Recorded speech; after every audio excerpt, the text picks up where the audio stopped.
Good morning, everyone. We're glad you're here, and I am sitting with the Trinity of Trinities here at the church. We've got three parents that all have three kids, and we're in week 4 of parenting, getting it right. And so today, the three of us are going to have a discussion. You know Ryan Donovan, you're gonna hear from him in a second, and this is Carmen Smith, and you've heard from both of them throughout the series. And today, we're just going to take some time to unpack some of the questions that have risen up from the series, and we have them in this stack here. We had about 30 or more questions that came in from you guys about parenting. We've built this series around this book, Parenting, Getting It Right, and it is a fantastic book. I think one of the things you'll hear today from this group is that you should get this book and read it. And then basically, there's so many questions that come out of a book like this that we would hope. Did you put this here, Ryan? It's not in the middle of the table. Depends where you sit. Yeah, right. They thought it was in the middle. They think it's in the middle. But depending on kind of where you are and what season you're in, you know, there's so many other questions that come up. And we certainly couldn't answer all your questions, but what we hope this series does is it inspires you to pursue better parenting, right? Like, even if our goal isn't your goal, or Andy's goal in the book isn't your goal, if you come out of the series and you're like, you know, I never even thought about having a goal before. Yeah. Now I want to have a goal. Now I want to be better at parenting. I'd like to get a bunch of things right. Then what you can do is just start to dig. We suggest that this is the first of whatever, 20 books you read on parenting, so that you can do the best job that you could possibly do. I would imagine anyone that takes parenting as intentional as that, they're gonna be pretty darn good at it, So we encourage that. One of the reasons that this series has, I think, gripped our community in a particular way is, first of all, we have a church full of parents and lots of kids. And so everybody's in this season of their life, if you will, like some version of it.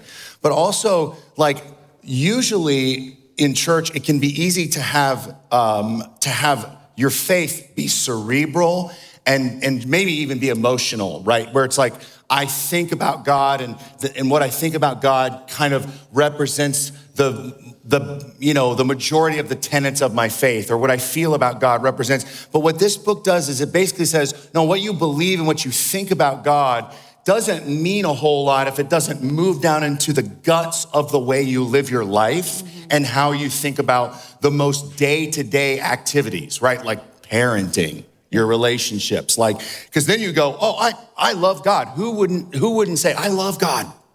I'm crazy about God. I want to follow God my whole life. And it's like, okay, cool. What about parenting? Oh, well, I don't know. I don't know what that means. I don't know how that applies. And then you start to get into this book, and there's a little bit of cognitive dissonance that happens in the room where the connection between what you thought about God and what you thought it meant to be a great Christian and being a great parent can suddenly be in conflict with each other.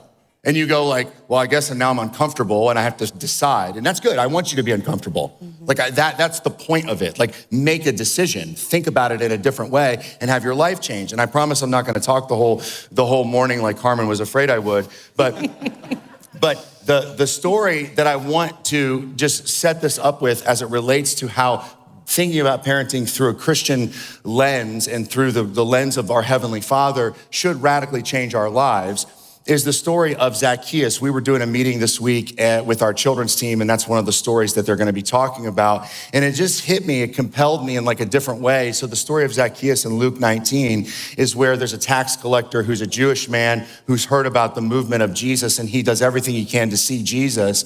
And then Jesus sees him, and then Jesus goes to his house, and they have a celebration and a party. And in that day, the Jewish tax collector changes his life. He basically reverses his job. He repays all the people that he's hurt. His household changes. In fact, in the text, it says that today salvation has come to this household. And so think about it for a second. What do you think salvation is? It's like, you think it's about like a thought, or where you go when you die, or kind of what happens in your heart. Well, in that context, when salvation becomes real, it changes your house. Yeah. It changes the way you live. It changes the way you are. And it's like, that's what happens when you look at Jesus. So if you look at Jesus and then you go, oh, I want to follow Jesus. That day, that man, he was a Jewish tax collector. He had turned his back on his people. He had stolen from people. He was living a horrible life. And because of Jesus, he changed his life. He was like, I don't want to do this anymore. And so what that means is that that's probably the way salvation should show up in our lives. Like you might think, oh, I just want to be saved and I just want to be forgiven. It's like God didn't just forgive you so that you can just feel better and you can think better and you can rest and be like, I'm going to go somewhere better at the end. He saved you so he could save you today. Change the way you think, change the way you live, reorder your life completely so that now things are better. And so I think that's why parenting, this series has gripped everybody, because it's like, whoa, it's almost, I don't know if I want to talk about like how I talk to my kids and associate that with whether or not I'm a good Christian. Yeah. That's too hard. I don't want to think about how maybe I messed up as a parent, because the way I messed up, I thought I was doing the right thing and I thought I was being, a Jesus follower, but I certainly put no intentionality. And was there any salvation in the way I lived my life as a parent? I don't want to think about that. Mm-hmm. Well, we were thinking about it. Yeah. So what we said is there's kind of 3 ideas here that we covered in 3 weeks. And the first week I covered the goal of parenting. And that's what's on the screen right now, is what it is a parenting goal. Not a goal you have for your kids, not an outcome or a hope you have for your kids, which is a great thing and you should have those. But what you have as a parent, and it's that you have a great relationship with your kids, that they want to be with you and with each other when they don't have to be. And so that was week 1, that's the goal. And then Carmen did week 2, she's gonna recap that. Everybody give it up for Carmen Smith right now. Good morning. I thought we were gonna open Joel with asking the parent to come forward whoever's child set off the fire alarm. Yeah, right. Seriously. Can I tell a true confession? Can we since now I honestly can do a talk? parenting series to help that? Gosh, well, I was heating up my Starbucks coffee cup. I'll say it this way. I'm not sure if those are microwavable. Just the paper cup. Yes, I took off the plastic cup, the top, but I had it back there and it started to look. Right when it happened? I thought I set the fire alarm off. It was Daniel and some child. Let's throw Dan under the bus. Our children's director let them turn on the fire alarm. Week 2. So week 2, I covered the role of parenting. And I talked about the 4 stages of parenting and how, our kids seamlessly transition through these phases as they get older. And a lot of times as parents, we don't. And so we use, a discipline approach with an 18-year-old and how damaging that can be in relationships. And so hopefully I gave some tools in order to keep relationship the focus through these phases as we kind of transition and watch our kids evolve and change. So I talked about our role. Yeah, and then last week I talked about our soul and how our soul can help us pave the way to our parenting goals. And I had the analogy of a bicycle tire, or any tire for that matter. And if a tire is flat, then it has a hole in it. And it doesn't matter how much air we try to pump into that tire, it's futile. It's futile? Ryan says words wrong. I struggle with some words. Those words right is futile. And it doesn't matter. It's just wasted energy until you get to the root of the problem, which is that there's a hole in the tire. And the same is true with our souls and parenting. We have things going on inside of us that prevent us from being the type of parent that we desire to be, to move towards the type of relationship that Andy and Sandra describe in this book. And until we really look inwards and evaluate and do some healing and repairing emotionally and mentally and spiritually, those are going to be things that slow us down or prevent us from having that type of relationship. Mm-hmm. It's great. The way that this book transcends parenting is like Carmen talking about stages. It makes you start to look at your life differently. Mm-hmm. Like you have a grid that you're looking over your life and you're thinking, well, what other phases and stages and how in tune am I to my relationships and how I should be acting? And it's a really great thing to consider, looking in the mirror and going, where am I? Who am I? So it really does. And then the soul, that idea, is way bigger than parenting. Yeah. Oh, You know, I mean, are you kidding me? Any healthy relationship, Yeah. you're going to get in the way of that. You're going to get in the way. So the way that we're going to go through these questions that you guys all asked is we thought we'd have a little more fun just to keep these kind of panel table discussions are something that can kind of suddenly, you can tune out or suddenly, and it's like if the moderator talks too much or whatever.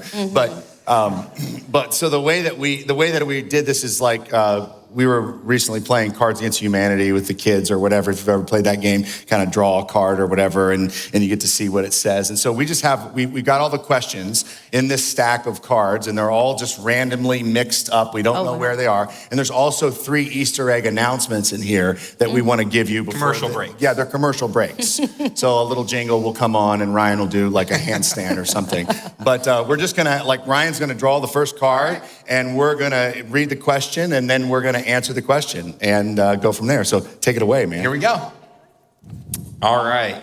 Well, we are just getting right into a commercial break. Well, that's like YouTube now. You got to start off with commercials. Yeah, you do. We have a really amazing event coming up. It's the Roy Hall Leadership Conference, and I'm going to let you share. Yeah. We're on May 18th, or what is it? Yep, May 18th. We're having a leadership conference here. Roy Hall Jr. is a friend of mine. Famous local celebrity for sure. Played the NFL. Played for the Buckeyes.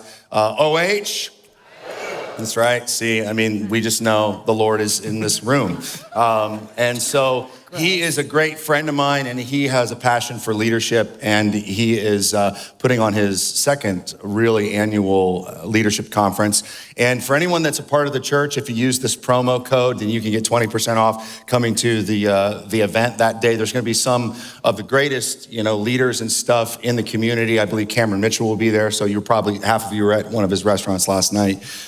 So he's going to be here, and many, many others. It's going to be a great day. And so please, we'd love for you to join us. Roy will be speaking. I'm actually one of the speakers as well that he's invited, which I'm grateful to do. And so it's going to be a great day. Urban Meyer. Urban Meyer's going to be here, man. We're going to learn what he knows about leadership, and it's going to be great. The color scheme. The color scheme is perfect. Gross. Yeah. Yeah, the color scheme really works. Enough, All right, Carmen, you go ahead and draw Okay. this next card. All right. It's my own, guys. It's your own here. I'll read it to you. Okay. Okay, this is for Carmen. All right. How do I respond? This is one of the questions. Did I ask this, Joel? What's that? Did I ask this? What do you mean? I might did have you asked ask it. this question? Yeah. Did you write it in? I don't know. They were anonymous. When my child is flat out disrespectful, how do I respond when my child is flat out disrespectful or disobedient to what I ask? And then how do I respond without losing it? That, I don't know. I'm just kidding. Right? No, that's a great question. Yeah, we had many questions that kind of were central to this topic of discipline and, the responses of kids from 3-year-old to the teenage years that make you kind of want to hurt them. But, one thing, several things. One thing, though, that is central is as I've read this book, now I'm starting to practice it a little bit. But one thing is you have to keep in mind the disposition, and that's that the goal of this is relationship. Yeah. And so that premise alone is impacting every single interaction I have with my kids. And when I discipline without that in mind, I notice a stark difference from when I do. And so one thing that Andy talks about that's so foundational is that the relationship that we have with our kids is not the same that they have with us. I know that sounds so duh, but that is so important, that the way that they interact and view us, it is so different than the way we interact and view them. This is why he says you should never argue with your child because they're not your peer. So, if I argue with you, Ryan, that's one thing, and emotionally we're at a certain level and mentally and all that. Our brains, like you said, are not mush, they're developed to what they can be. Imagine, a 3-year-old. It's just a completely different experience to argue with them. So you have to keep that in mind. One thing I like to do, and I should maybe give credit to my parents on this, is when your child is being disobedient, you should slow down and cover the basics. Are they hungry? Are they tired? Because usually if the answer to one of those is yes, at least for me, that disarms me a little bit. And the goal is suddenly not to really have this discipline moment. It's just to get them to bed because it's 8:30 and they need to be in bed. And the reason they're acting out is because they're exhausted. And so that's one thing I like to keep in mind is to cover the basics. And then, another tip is to set expectations or to set rules, lay that groundwork when the conflict is low.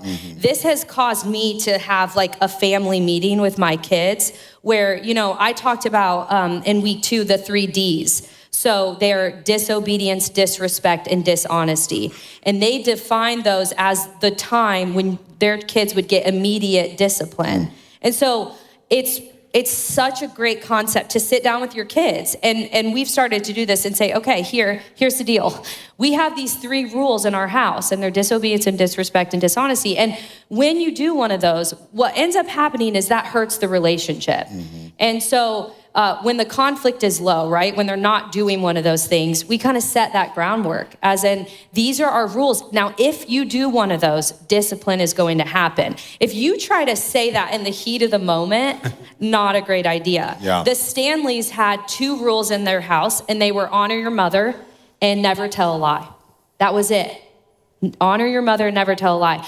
Honor your mother, they said, is like a keystone rule or habit. Yeah. Because the effect of it is it has a ripple effect, right? So those kids knew that making their bed would honor Sandra or cleaning their room honors mom. But, if they honor mom as a rule, then that behavior follows. So they didn't have to constantly say all the time, hey, pick up your room, do this, do that. They would stand, this is so Southern, they would stand before, at the dinner table before, like she would sit first and Allie would too. And the boys would stand just out of showing honor and respect. Andy talks about how this is one of those rules. Like, think of how that pays off for your young boys and their, relationships with women and their future wives. Like, it's a ripple effect. And then never tell a lie is one that they believe that, trust is the foundation of relationships. So if you break trust, you break a relationship. And so that was one that they really cared about. And so, in real time, I think like I have a little grid for what this looks like because I don't know about parents out here, but I am a reactor. I just react. We're all afraid. I don't know why you just laughed. So and that's just in life. I just react, and so one thing is getting your mind right. And this book right here, I highly recommend called Habits of the Household, but he's the one who talks a lot about viewing discipline as discipling. You have these moments with your kids. The goal is to help them become more Christ-like. He says this, when we see our children as problems to manage instead of image bearers to be discipled, we end up making moments of discipline about our convenience instead of their discipleship.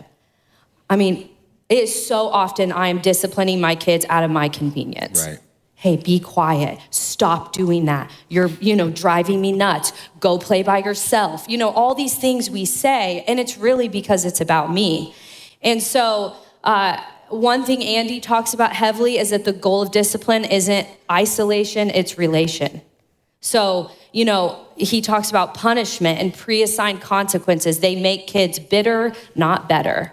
And so when you tell your kid, listen to this, I think still there's times for discipline as in, hey, you should go to your room. But listen to this difference. If a child does something disobedient and I yell at them, which Ryan told us we're not supposed to do, hey, go to your room. That's a lot different than saying this, hey, when you talk to me that way with that tone, that's really disrespectful and it hurts our relationship.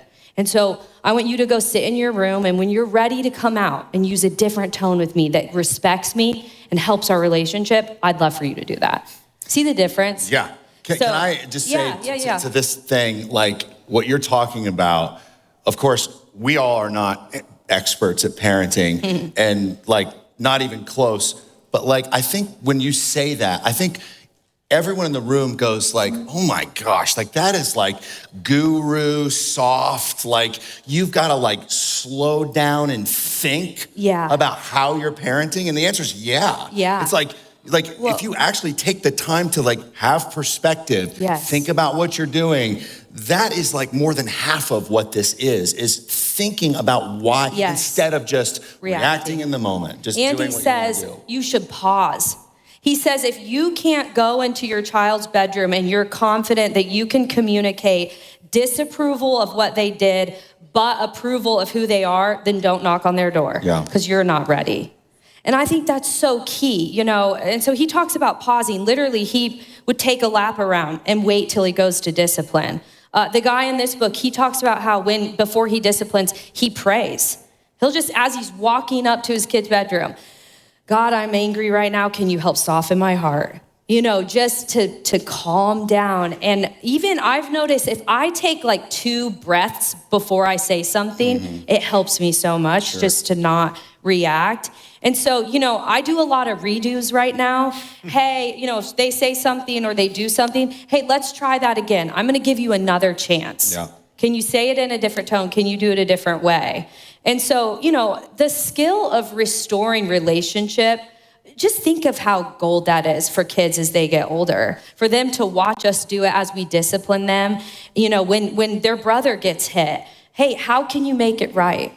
Asking that question alone, part of Andy's apology guide, you know, what can you do to make it right? What would really help them? One thing I'm doing with my kids right now is if they say something that's just mean to each other, I'm making them do the apology thing. I'm sorry for da-da-da. How can I make it right? And then they have to compliment them. And it can't be like, I like your arm, you know, or something ridiculous, which is what they say. I like Literally, your arm. that is what Lyndon That said. is what they say. I like your arm. I'm like, Lyndon, that doesn't count. And then, you know, like real life example, you know, it's true. God gives you these little examples so that you can test how you're going to be a good parent. And my daughter, oldest daughter, you know, they have iPads, which that's one of the questions, but she, for the second time, this is the second iPad. Let me make that clear because I know accidents happen, Grammy in the room, but the iPad was on the couch. Do you know how many times as a parent I've said, do not leave your iPad on the couch? Why? Well, because my couch, I'm sure like yours, is suddenly a wrestling mat, bungee jump pad. I'm like, well, you're supposed to sit on it. And so sure enough, the other night, the 3 of them are wrestling and the iPad is under a blanket. And guess what? The iPad screen is cracked. Yeah. I give myself like a C+ because I reacted.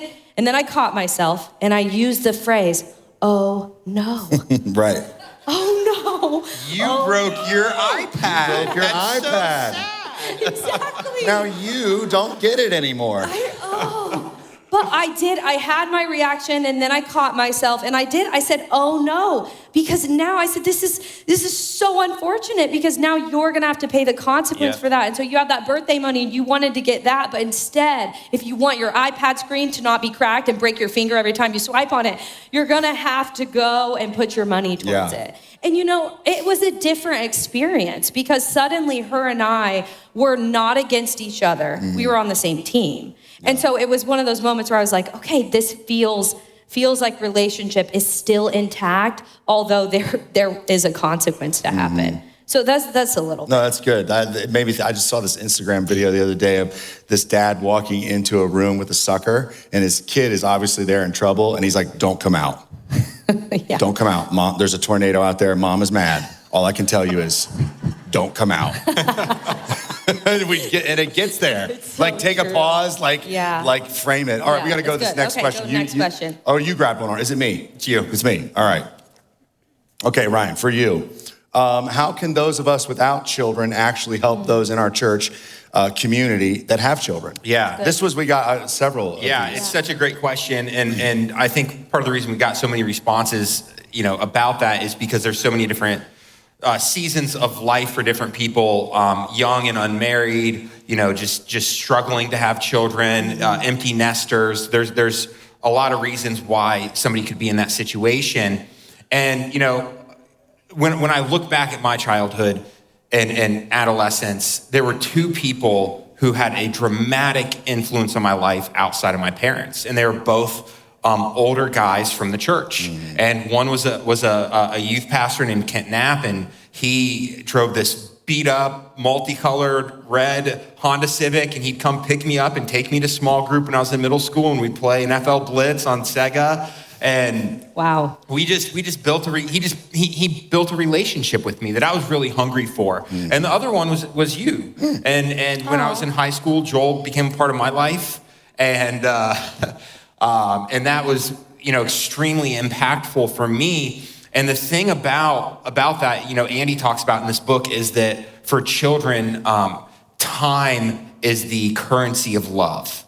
And being in a position where you don't have children gives you the ability to spend time and influence somebody and pour into somebody's life. Like it becomes extremely difficult when you have children of your own. And both of those seasons of my life, you and with Kent, you guys didn't have children yet. Right. And I was a part of your life as you started to have children. And I saw this time and time again with our small group leaders when I led our student ministry. We have so many amazing small group leaders. Some of our best small group leaders are actually those who think they're the least qualified and they're empty nesters. Yeah. And they come in and they just pour into these students. They think they won't be liked by kids because they're not have cool. gray hair. They think that they're disconnected, that they won't be able to build those relationships, and they're actually some of the most successful at that. And then young college kids who have free time and all in between, and you see these young leaders, they start to have families and their commitments change, and that's natural and that's appropriate. And so, we have a model at our church based on small groups and building relationships. Yeah. My little girls, they love our church. My 2-year-old knows the nursery workers. And she pulls the fire alarm. And that's my 4-year-old. Oh, your 4-year-old. Oh, she's coming next. Not today. The 2-year-old will next year. That was previous. But, all my kids, they know their leaders. And, with our 4 and 5-year-olds back there, it's the same leaders every other week. With our elementary school kids, it's the same small group leader almost every week for a whole year. It's relationally driven, and that matters. And that is impactful. And so there are, to me, it's to figure out how to have a relationship with kids and influence them, or figure out how to be a part of supporting that. Yeah. We have greeters and check-in people at our student events, and they check kids in, and that's important. That's how we get kids grafted into our groups and our systems and make sure they're cared for and get their information and production. And there's so many support roles to be a part of that. I mean, that's kind of my... The other thing to add to that is just also, if you don't have kids, for whatever reason it is, God is in that, in the sense that maybe he just has like a different place for you to serve and spend your life, where, when you have kids, it's an obvious call. It's an obvious calling. They're your calling. Your family's your calling. And then if you don't have that, well, then maybe God, and maybe even this happens too with singleness in the church. Maybe you don't have a spouse. And you go, well, God, what are you up to? And that can be really painful, and that can be really extremely challenging. And I would just, as a Christ follower, I would seek out, okay, what has God given me? He's given me time, he's given me talent, and all these different things, and passion. And what is God calling me to spend my life on? So it doesn't have to necessarily be that because you don't have kids, you serve in the church with kids. It may be that God has removed that responsibility because he has something else for you. And I would just pursue that with all your heart. Yeah, that's great. You're up. All right. Here we go. It's for Ryan. Ryan, read it to yourself. How do I approach parenting or helping my teenagers who I worry will fall into peer pressure? Here, let me, since you answered, I'll just start with this, just as a story about Ryan. Oh, God. What? Well, there's more, but What else? Well, you go. Oh, that's like Family Feud. I might not get it right. Well, that's the risk you take. That's the risk you take. When I met Ryan, like 3 years in, I was a worship pastor, and he was my tech guy. It's so funny. It's ironic. But he was running the soundboard, and he's like an 18-year-old kid or 17-year-old kid, and he wasn't going to college at the time. He was just working a job, and so he was there early in the morning to run sound at this church, and he comes in and he has this giant scrape. I mean, the whole side of his face. It's like Phantom of the Opera. He did this giant scrape on his face. And it was like, hey, Ryan, what happened last night? And Ryan had a couple too many drinks. I was in a season of my life where I was practicing. He was practicing. Trying to make healthy choices. Trying to make a and I healthy wasn't choice. And you always weren't doing it. successful. And I think what happened is you were running, like I think it was one of these like, I jumped over a fence. And your foot got caught and Yeah. you scraped your face. And then he walked in with the shame of sin and falling away from God on his face. It was so Joel funny. knew what it was. Nobody else did, but Joel knew me, so I couldn't. I was like, hey man, what happened? Did you sleep on the wrong side of the pillow? Like, no. Anyway, go ahead. Okay, thank but that was peer pressure. I don't know if that That's was a result of some peer pressure. pressure. I'm not sure that was peer pressure. It was more than that. All right, so how do I approach parenting or helping my teenager who I worry will fall into peer pressure? And how can I talk to them without scaring them away? I think part of the reason this is so challenging is because this can't live in a bubble. When I worked with our middle school and high schoolers, something I would tell middle school parents all the time and elementary school parents as they were getting ready to come in is how pivotal those middle schools are because the cement sets. Yeah. It's like that's where, kind of who those kids are. They're really solidifying their direction and their beliefs in life. And not that there's not room for movement in that and correction, but that's where they've started their trajectory. And I think that when you put it in the context of what Andy is talking about in the relationship, and you look at the training years, 6 through 12, and what did you say? It's the why to the what. Yeah. Is that something like that? Yeah. Like it's actually what they Sandra both start said. with W. So yeah. Yeah, that's it, Ryan. But it's the reason for the explaining to the training. Thank you. There it is. Explaining to the training. To the training. The reason for the why. season. Explaining to the training, and that's some of the Christmas, Joel. coaching. But it's really slowing down when we're disciplining kids. And look, I have so much humility in this. I have a 5-year-old. All my experience comes from, working with middle schoolers and high schoolers. I am not there yet. So I'm sure I will continue to be humbled as I go through this. But, it's slowing down in the discipline and the training, maintaining that relationship, but also really helping kids understand the bigger situation. Not just that they messed up, not that they just made a mistake, not that they're getting punished, but like what is going on? What were the decisions that were made? How do, the things that they did, how does that affect the people around them? And, really explaining life to them. Yeah. So when they get to, I'll That's very really good. appropriately share a story about one of your kids that you shared with me recently, but one of them was in a situation that was confusing because it was revolving around some adult conversations. Mm-hmm. And Katie, she encouraged you, just use the language, call it what it is, explain it to him like he's an adult. Yeah. And because, it was age appropriate and you guys felt like he was ready to have that conversation. So you had the conversation with him. And so he's not going to hear that from somebody else, some weird mixed version of it. Yeah. It's like he heard that from his mom and dad. Mm-hmm. And now that becomes a safe thing to talk about it. And it might be confusing and it might feel uncomfortable, but you're setting the groundwork for those types of conversations. And so it's really setting that groundwork in those early years. And then it's also, so much of peer pressure is, I think it's child dependent. I look at my middle child and look, she does not care what you think. Mm-hmm. She is, her ship is sailing and you're either on it or you're off it.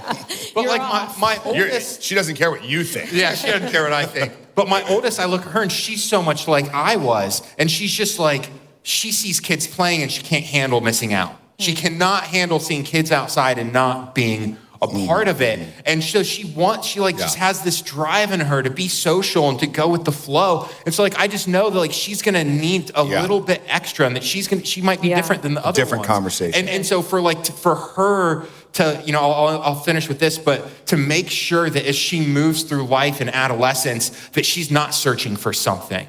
Yeah. That there's not, as much as my ability, she knows how loved she is. She knows how valuable she is. She knows how cared for she is. And that my wife and I, we give that to her. Yeah. And that she's not out there with her peers trying to fill this hole in her life and searching for acceptance and approval. And we all are going to deal with that. And we're all going to make mistakes. And we have to know that our kids will fall into peer pressure, but trying to equip them to know that they are enough, that they're good enough, that they are gonna have to make decisions that their friends aren't gonna agree with, and all of that. I think all to be said, it's a lot of work. A lot of work, a lot of conversations. Yep. Yeah.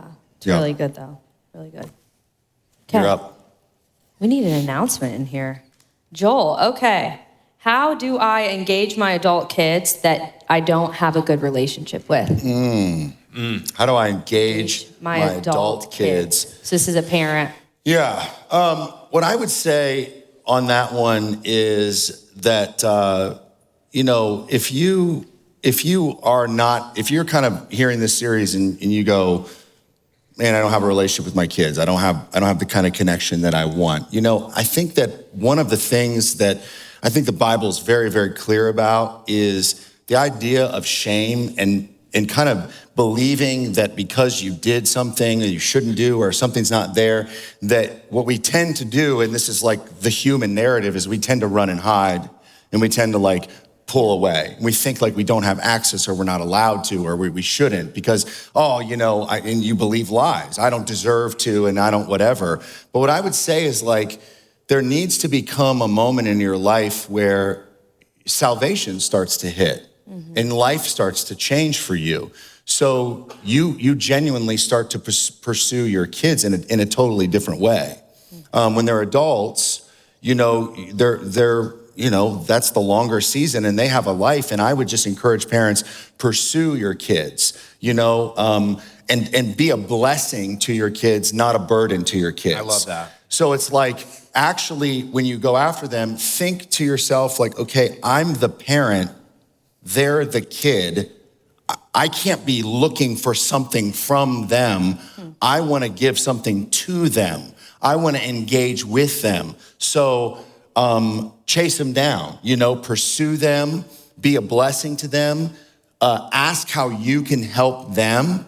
Take genuine, it's basic relationship stuff where really what you're looking for is a friendship. So it's the same way that if you have a good friend, and if you don't have any good friends, then that's part of the problem, is, if you sit at a table with your friends and you never ask how you can help them or you never pursue them or, it's always just about you don't remember their birthday or you're not even engaged and they're and it's you're my friend? I had a birthday and you didn't even say anything. Right. Honestly, that's a big thing for me that started to change the way I engage my friends is I'm dude, if my friends are my friends, they need to know they're my friends. I know that sounds weird, but it's so, I started taking presents to friends' houses. I'm dude, it's your birthday. They're this is weird, man. I'm well, I just want you to know that I'm thinking about you, So again, salvation, life changes. So pursue them, and try to release any burden. Just don't be a burden. And then honestly, the other thing I would do, and this is something I do with my leadership team, is I sit with them and I say, what's it like to be on the other side of me? Yeah. And that is one of the most challenging things in the world. And one of the things you can do if you want to pursue a relationship is there's probably a reason that it's not the way that you want it to be. And you need to address that. It's like elephant in the room. So it's you probably need to go to your kids, and this is really, really hard. Yeah. Really, really hard. Even when my kids tease me and they're Dad, you did this. I'm oh, no, I didn't do that. Just to be teased about doing something wrong can be hard, but to be told by a kid that they're upset with you or you hurt them in a way that is really hard, what you want to do as a parent is get to the place where you're healthy enough to understand that you may have hurt your kids or you may not have the relationship or it's some kind of, inversion of that. There's probably a hurt or a problem as to why, even if it's just you didn't develop it and it's somewhat neutral, it's not where it should be. So go to your kids and say, can you tell me if I've upset you, how I've upset you? And then parents literally just listen. Yeah. Just listen and then validate. You're gonna wanna talk about why you did it. You're gonna wanna talk about defend, and say, here's why I did this and here's why I did that and all that type of stuff. But what you need to do is think about their experience. So think of it from their perspective. If you were talking to another kid and that kid said to you, here's how my parents were, you'd be oh, that's so heartbreaking that you had that experience with your parents. It's just really hard when you're the parent. Right. So it's but if you want to restore a relationship, that's the same way you would restore a relationship with any friend. If it's broken, you'd go to them and say, did I upset you? Right. You know, like, is something wrong? And then they go, well, you know what, when you did this or said that or whatever, like, it's really hard for me. And that's the thing about a relationship with your parents is like, it's there. It's just whether it's good or bad. Like, it doesn't go away. Like, you know, you can have a relationship with someone who's really far away and you don't see them very often. That's one of my stories is like, my mom lives on the other side of the country and I see her once a year. She's still my mom. Right. So the relationship's just not good. It's just a not good relationship. So that would be my answer to that question. That's really good. I think that, you know, like you said, it's never too late to reset the table. Yep. It's never too late to say sorry. Never too late to say sorry. Isn't that a Justin Bieber Well, song? and I mean, there's Is it Bieber or is that Timberlake? was that about his mom? Oh no, that is I don't Bieber. know. Yeah. We should play that. It probably is about his mom. But there's, there's always hope. I think. Yeah. Yeah. You know, we believe in a God who we believe can heal all things. Yeah. And we make mistakes and we mess up this beautiful thing that God created. And I believe there's always hope as long as we're moving towards Christ to move towards restoration and healing. And that is the work. Yeah, That's it is. the work. Yeah. Yeah. You know, and so start it. Yeah. So, all right, we got 10 minutes. Get it, Ryan. So we got a rapid fire. Joel, oh boy, here we go. Uh-oh. Okay, this is the other side of this. Okay. We had is almost good. half our questions were For in this topic. relationship to children wanting to have a Adult better kids. relationship with their parents. Almost half the questions. So it was overwhelming amount.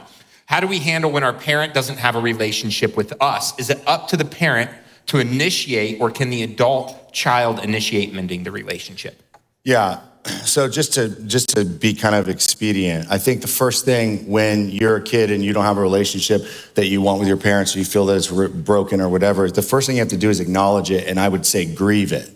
You know, like, it is very painful. You know, so you have to, like, there's something about even in diagnosis, like if you're working with a counselor, or you're working with a psychiatrist, or you're working with someone and you're struggling and you're having a problem. And then suddenly, like, they'll say one of the beginning moments of healing is diagnosis. Because it's so helpful to know what's wrong. It's like, oh, you know, have you ever been sick? And it's like, what is this? I can't sleep. I can't whatever. I don't feel good. And then finally it's like you search. And then you go, oh, that's it. And you're like, finally we know there's a problem. Now we can move forward. And I would say the first thing is to acknowledge that you don't have that, and that it's really painful, and that it's one of the most painful things you could ever experience, and then grieve it. Yeah. Like you would a funeral. And I'm not saying that means it can never get resurrected. That's the part that Jesus is all about, is you can have pain and brokenness and God's going to restore all things. But, you know, Jesus wept at the tomb of Lazarus because it's painful.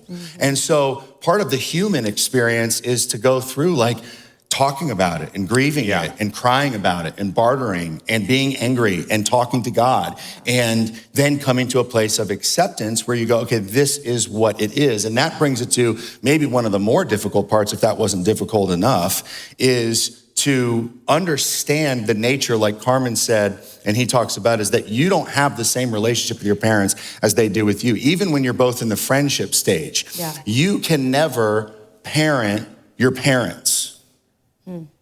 Like, they might want you to, and they might ask you to. And it might be like some weird codependent thing that happens where they need you to say something or do something. But the reality is that if they're not in the seat going, I want it to be better, that's water flowing downhill. That's natural. It's very hard. Water doesn't flow uphill. So for a kid to go to their parent and say, could you parent me better? Could you, it's like, if they're not asking that question, if they're not caring about it, you're probably not gonna make it suddenly their priority. And so some of that is a little bit of like the reality of it may never happen. And I know that is really hard to hear, but you may never have the relationship that you ever wanted with your parent. It may never happen. And that is painful. So then what I would say to that is, in the grieving process and acknowledging and accepting certain realities, is that one of the kind of new tenets of grief is to make meaning of it. So if you look at all the stages of grief, and you should go Google them, it's bartering and anger and then acceptance and all this type of stuff and confusion. Viktor Frankl's work brought another one to it, and it's called meaning making. And what that means is that you look at your life and basically you're saying, I'm not gonna lose the lesson here. I'm gonna stop the generational cycle. Yeah. I'm not going to have a relationship with my kids the way that my parents had a relationship with me. So make meaning of it. Like, let what happened change what happens. And it's like you can sit there and go, it's like, a lot of parents will say in spite and bitterness, they'll say, I don't want, I learned what not to do. Yeah. I learned what not to do. And I would say that it's like, on balance, that's okay. Because you don't want to do it. But don't just react to something and run from something. Run towards the Christian view of parenting. Run towards the Christian view of parenting. And then I think what's great, the other piece I would say is, so it's like, how do you exist in a relationship with your parents? And I would say this is true for whether it's a good one or a bad one. The one you want or the one you don't have, or the one you do have. Paul tells the children in Ephesus, which is amazing because it's a letter and it's read out loud to a group of people, and he addresses the children. So there's kids in the room. And which is really fascinating. Children, honor your father and mother. And so what does it mean to honor your father and mother? What I believe it means is that Christians honor their parents by living as if they have a heavenly father and how their heavenly father would want them to live. So I wrote it this way: live like your heavenly father wants you to, not how your earthly parents parented you. So you bring honor to your family when you live a Christian life that people go, look at that. So we're image bearers. Right. We reflect the image of God into the world. And so if we reflect the image of our father or mother who didn't parent us well into the world, does that bring honor to them? No, don't do what they did. So you need to start to take, as a Christian, your cues for how to parent come from your heavenly parenting. And that's how we honor. You want to show up at your parents' funeral and be strong. And be the kind of people that goes like, wow, like that daughter, like regardless, maybe the parents were bad parents, but look at her. She's honoring God in the way she lives her life. And so honoring your parents, I think there's secondary things, care for them and all that stuff. But I really think what it means is break the cycle, live in such a way that God is your parent, regardless of how you were parented. And, that's why this parenting thing is so intense. Because what's supposed to happen is your earthly parents are supposed to reflect to the best of their ability God's parental, approach. And then when they get that, then you go, oh, I know what to do. I'm a kid. I saw mom and dad. They parented me so well. I know how to love and live and do all this stuff. Well, what you want to do is do whatever they did anyway. Yeah. Well, then when it's wrong, it's like, there's detachment, there's brokenness, and now I've got to really attach my heart to God's heart so that I can figure out this thing called life. So anyway, that's my answer to that. That's great. I don't think We probably got to get through this. All right, here we go. All right, here's an announcement. All right. We have one service on Memorial Day weekend in July, and the weekend that is closest to July 4th, which I think is July 2nd. Yeah, one service Sunday. One services, all right? So those are days where, you can go to the lake and then show up for church and then go back to the lake, all right? We have one service, right? Great. Or we know you're not coming because you're at the lake. Yeah. So there's that. And let's pick another one, Carmen. What's this one? We got 3 left. Oh, that's another. Oh, this is our next series. Yep.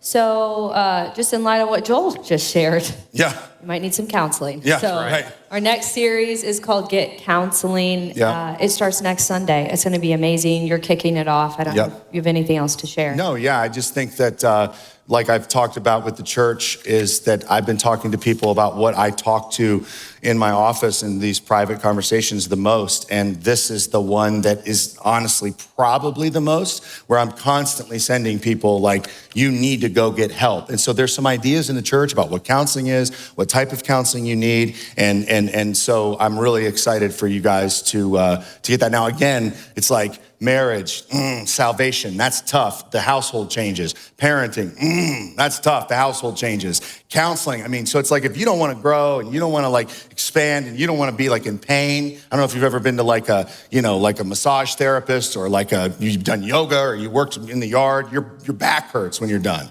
Like this type of talks that we're going to be doing, there can be painful. Hurts so good. So come back and embrace the pain. Got it. Okay, we have one question, one announcement. Do we do it? How do I manage, it's screen time. Oh, how do I manage screen time with my kids? Does anyone have kids who enjoy screen time? Yeah, all of them. Yeah. Too much. Yeah. So quickly, I'll hit on this. You know, my kids, they like their screens, and I'm including TVs in this, okay? So if you're like, well, they don't watch iPads, but they watch TV. Well, you're also a bad parent who enjoys screens, so. No, I think it's really important just to know that they are a formation device. And they are for us as well. So Say that again.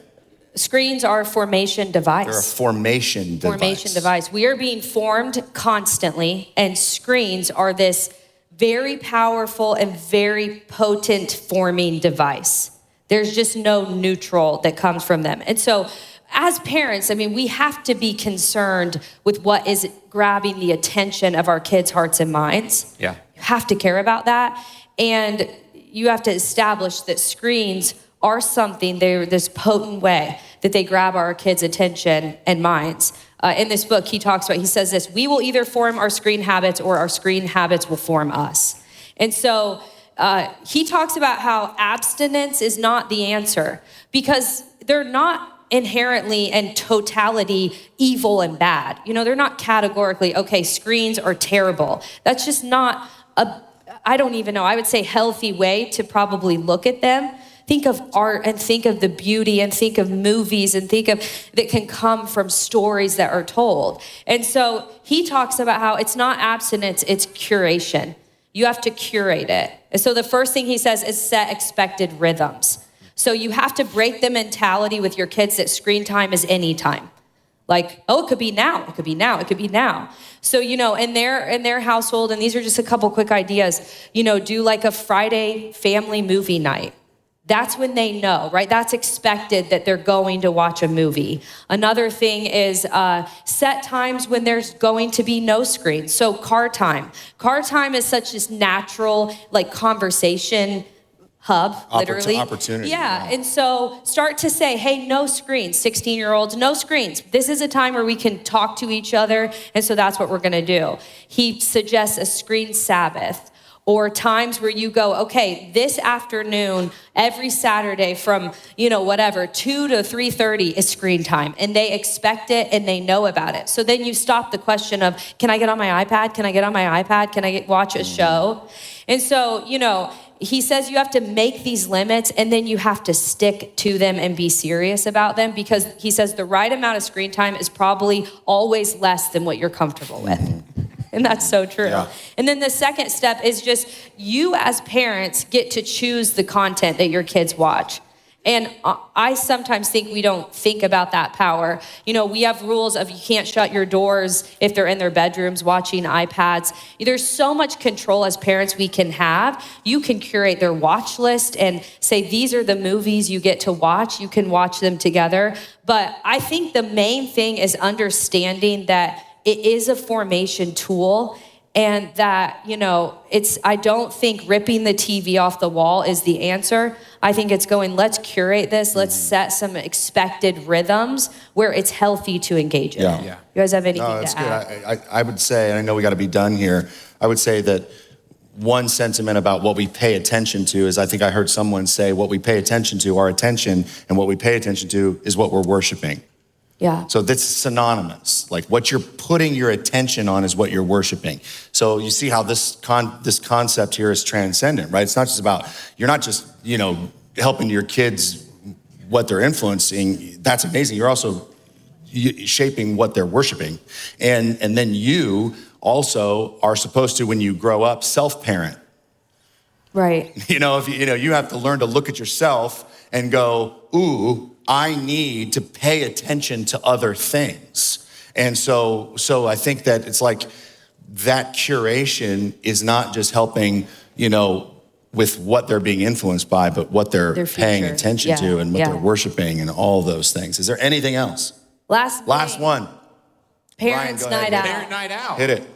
Yeah. Parent night out. So if you're a parent, this is really exciting. We want to create an opportunity for parents who don't have easy access to a babysitter or just don't feel like texting everybody in your phone book. We're gonna do a parents night out where you can register. There'll be a QR code up there. You can bring your children. We will have sitters here. I don't know if we're gonna cut it off. But if you're gonna go. Kaylee says we need to cut it off. Kaylee's really concerned about this. So, I would encourage you register sooner rather than later so we can plan accordingly. And then my one question, how can you help if you don't have children? Here's a great opportunity where we need help. And this isn't just like a night out. I think we're going to have some questions, maybe some intentionality for as if you don't have enough to talk about already, but some parenting questions that maybe you can talk about while you go to dinner and make it a little intentional and kind of wrap up this series that way. Yeah, so you can register, and then you can also register to volunteer. It's kind of 2 links on that link tree if you scan that. Both on the same one. Yep, 6:30 to 8:30 p.m. Kaylee is I told her that's scared. too late for me. Well, I just said it wasn't long enough. Yeah. We asked if it was overnight. She said no, which is... But if we don't come back, what's going to happen. Yeah, leave the kid. Someone's going to take it. Leave the kid. We'll just set off the fire alarm. That's going to conclude this. We're really grateful that you guys engaged through this parenting series. Again, I know this is like really hard work. It's very easy to just ignore and not engage in this process. And I really do appreciate everyone who's here who doesn't necessarily have kids and you just kind of stayed with it. And this is your church and you care about what other people in the community are going through. That really matters to me. I think that's important. And so we're really grateful that you're here. I want you to give it up for this teaching team, these guys, and how much work they did. I'm really proud of all the different leaders and teachers that we have here, and these two just did a fantastic job. So more on parenting as we continue to grow as a church. Let me take a minute and pray for us, and you guys can go parent. God, thank you so much for the opportunity to just gather in the name of Jesus and talk about the things that are close to your heart. I mean, is there anything closer to your heart than kids? I'm pretty sure the answer is no. And so, Father, we pray that our heart becomes your heart and that we're broken down, God, and that any confusion or frustrations or, that you just do the work in our hearts so that you can see the salvation brought to our homes. There's just nothing that we want more in this church than for families at home to experience harmony and peace and love. And God, we know that that doesn't just come by the snap of a finger or just by what we think in our minds, but by the way we live our lives. And I pray, God, that you would just continue to do the transformation in our hearts so that we can live lives that really honor and reflect your goodness into the world, and that people can look at us and they can see the fruit and they can glorify you. So we love you and we worship you. We thank you for being our Heavenly Father, and we ask you to bless us. And I pray for every parent in the room and everyone who's watching online, God. There's just it's such a burden, it's such a challenge. It already can feel overwhelming, and a series like this could potentially make parents feel like they've got more work to do or they're doing it wrong. And I pray, God, they would just take it in stride and they draw close to you, and you would just impart to them the Spirit of the living God who can help shape their minds and teach them and give them wisdom and ways to live this out in their homes. We love you in Jesus' name. Amen. Hey everyone, thank you so much for watching. We want to hear from you. We want to hear your prayer requests. We want you to text the number below and say hi. Thank you so much for watching.